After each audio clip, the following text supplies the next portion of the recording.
Hi, in this video I will show you how to control and change color of the IKEA Smart Bulb using IKEA Home Smart System and app.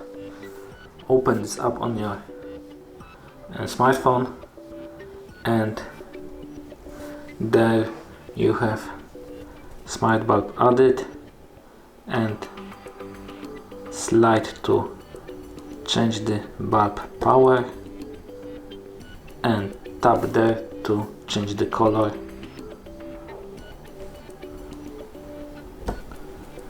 And that's all.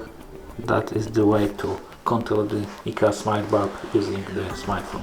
Thank you for watching. If you like this video, subscribe to our channel and give us a like.